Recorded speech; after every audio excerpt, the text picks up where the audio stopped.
So what about perimenopause? Now, this is a transitional phase before menopause, and it usually does start in your late 30s to mid 40s.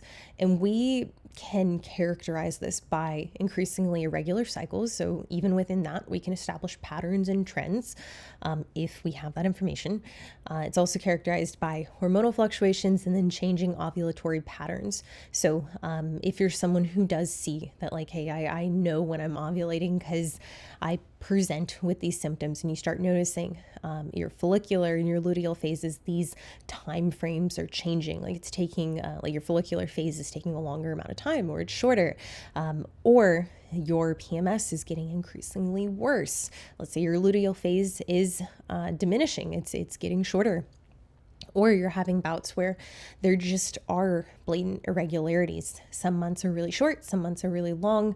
You're not seeing a lot of continuity. Now, the root cause comes down to natural ovarian aging. Now, this is also like in combination with diminished ovarian reserve.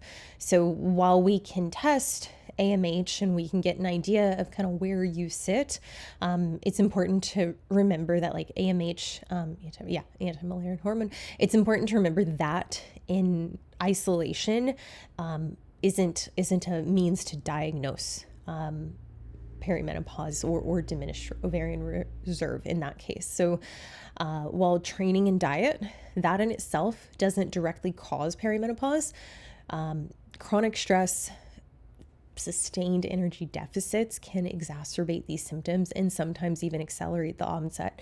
So I've seen this largely too with individuals who start to experience just like a plummet in their hormonal function, especially late 20s, early 30s, mid 30s, who all this to say, I guess simply said, are just not taking very good care of their hormones.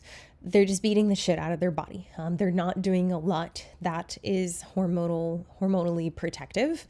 And one of these things that I'm talking about is perma dieting, being in a fat loss phase, very low, being in a very like restrictive state, calorically speaking, not like in terms of food selection necessarily, but in terms of the amount of energy they're consuming versus the amount of energy they're burning. If you're on this cycle of doing this years on end, decades on end, you could be exacerbating those symptoms of decreased hormonal function, but then also you could increase really the onset of this happening fully. So when we look in like, I don't know, in layman's terms, like perimenopause means that you're naturally transitioning towards menopause. And hormonally, these fluctuations, like they will manifest as unpredictable periods, mood swings, sleep disruptions, and variance performance levels. Now, you can manage some of these symptoms with lifestyle and training modifications, but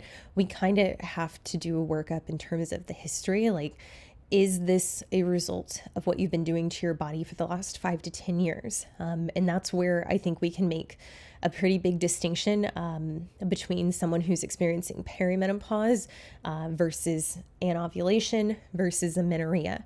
Now, in the case that someone is experiencing maybe even a combination, like they haven't been perma-dieting and they generally go through, I don't want to call them health phases, but phases that are non-dieting phases, essentially phases that are a little more restorative. These are things that will give you insight into whether or not we can slow that natural aging process down. But I think that's really like the thing I want to hit on the nose here is that like perimenopause is aging, like it is ovarian aging, and it is very expected. It's natural, but the rate in which this can happen and when this can occur, it can happen much sooner in some individuals. And even in the case that someone hasn't been beating the shit out of their body, or maybe they don't feel as if they've taken good care of their hormones thus far, it doesn't necessarily pigeonhole you into, okay, I'm turning 38, like I'm going to start to experience these symptoms. But without lab work, it's really, really hard to know. And this isn't, again, one that we just want to get one value drawn.